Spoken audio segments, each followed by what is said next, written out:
Ninang, gusto mo ba? Ah, eh, Kasama? Ano yung nakita ko sa baba? Ano yun?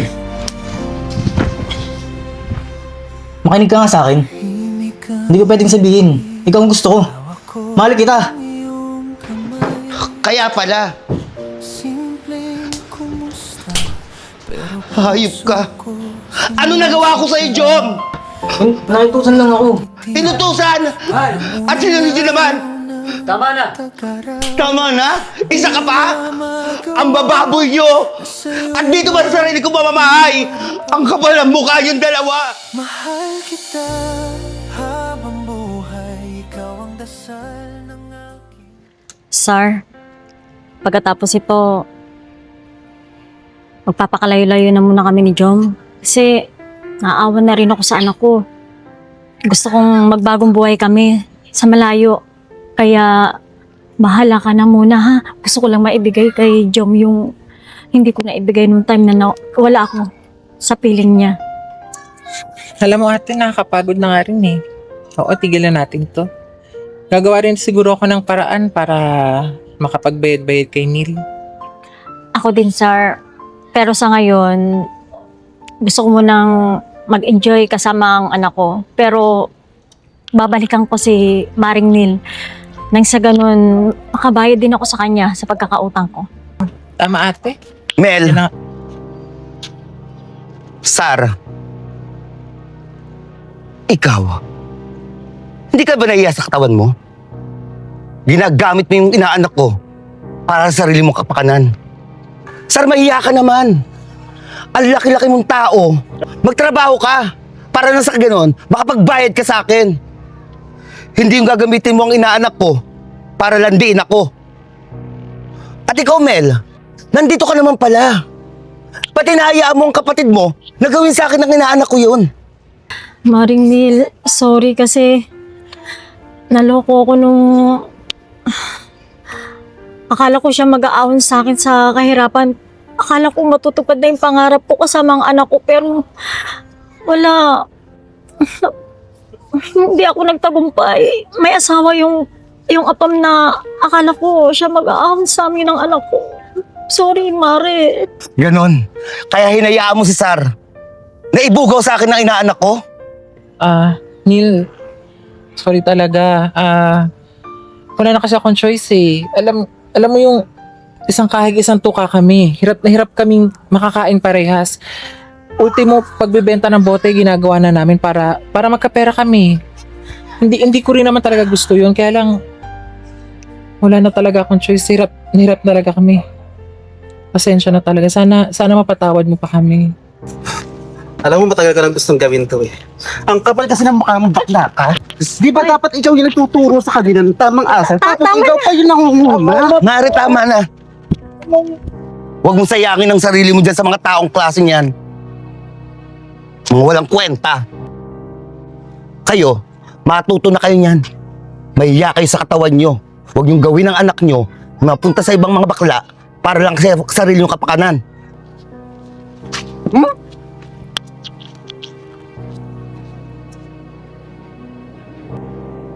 Naman kasi, pinigilan ako eh. Ano ka ba, Gila-gila Mare? na yun na oh. Ano ka ba, Mare? Dapat nga hindi mo na sila sinaktan eh. Sinasayang mo lang yung sarili mo. Sa mga ganong klaseng tao. Ay nako, Hayaan mo lang sila. kakagigil Sana kasi. matuto na sila. Matuto na sila sa mga kamalian nila. Mali kasi yung ginawa nila sa'yo eh. Tom, gusto mo ba talaga na sumama sa bahay? Makilala si mama? Ano? Bakit hindi? Para makilala ko na si mama mo. Makilala si mama? Oh! Ba't bawal ba? Tsaka para masabi ko na rin na tayo na. Tayo na? Bakit? Ayaw mo? Gusto. Ah, yan naman pala eh. Ready ka na? Ready na ako. Sure. Mamaya pagalitan ka ng mama mo. Papakilala kita. Yun naman po. Tara na, let's go! Naintindihan ko naman si Neil. Kaya tanggapin na lang natin yung mga sinabi niya. Pati tuloy ikaw nasaktan. Ganun talaga ate. tanggap ko naman yun eh. Naiintindihan ko naman kung bakit nila nagawa yun. Yung pananakit nila na yun, tingin ko kulang pa nga yun sa mga nagawa ko talaga sa kanila eh. Bagay, may point ka naman doon. Pero, mukhang nagrabihan ka. Oh, grabe, sakit. Okay lang. Okay lang yun. Ganun talaga ate, mali natin eh. Hindi natin tanggapin. Kailangan na lang talaga nating gumawa ng paraan na makapagbayad para matapos na rin lahat. Kailangan talaga, Sar. Kaya, tapos ito talaga pilitin natin na mabayaran sila. Yes, ate. Ma, Ay, anak. Miss na kita, anak. Anak, pasensya kamusta ka. po kayo? Okay lang ako, anak. Pasensya ka na, anak, kasi at ikaw, nadamay sa kalokohan ginawa ko. Kaya mo, anak, babawi si mama. Babawi ako sa... Ma, may sasabihin lang po ako. Kung matatanggap niyo po, hindi po ako tunay na lalaki. Bisexual po ako. Oo, ate. Alam ko. Ano ba, anak? Kahit sino ka pa, kahit ano ka pa, tanggap kita. Kasi anak kita eh. Ma, si Tom nga pala, partner ko. Hello po, tita.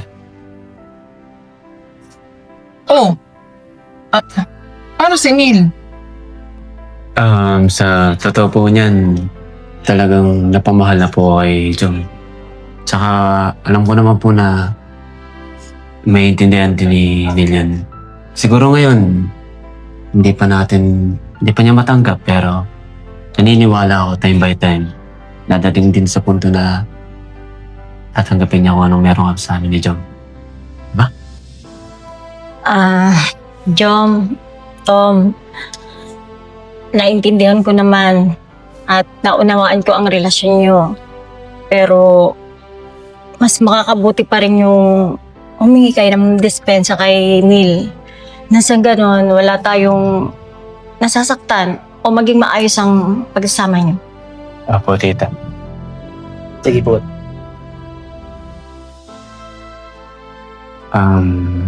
Neil. Parito nga pala kami ni Jom para humingi ng mga kapatawaran sa mga bagay na idudot namin sa'yo. Sorry kung ganun yung nangyari. Pero, mahal ko na talaga si Jom. Noong una, aminin ko, pinigilan ko naman eh. Sinubukan ko iwasan. Pero siya pa rin talaga yung hinanap-hanap ko. Tandaan mo ba na nagkasakit ako? Yan yung time na kailangan ko ng kasama. Pero nung time na yun, wala ka. At si Jom yun nandyan para sa akin. Si Jom yung nag-alaga. Si Jom yung nagpadama ng pagmamahal para sa akin. Yung mga oras na kailangan kita, siya yung pumula nun. Kaya siguro hindi ko masisisi na ganito yung naging desisyon ko. Wala naman sigurong mali na sinunod ko lang yung tibok ng puso ko, di ba? Minahal din naman kita eh.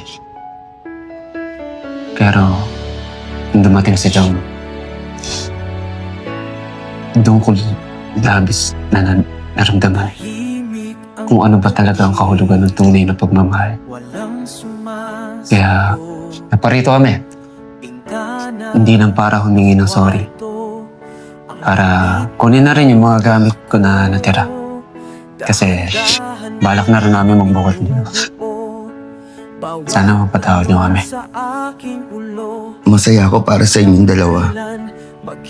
Sana hanggang sa dulo yung pagmamahalan niyo. Hangad ko ang kaligayahan niyo. So, paano? Muna na kami. Nel, mag-iingat ka palagi. Pero ito, Kailan mo malalaman sa pagkita ng takot at tapang? Kailan mo mararamdaman na ikaw na pinili-pili mo? Kailan mo malalaman?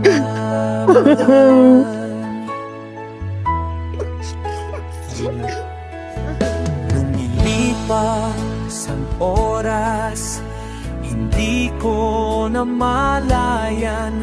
Kasabay ng ulan, bumubulong ang gabi. Bawat habang parang huli, nahulog sa gulat. Nag-aalalang hindi sapat, pero bakit na ba ganito? May tulog ba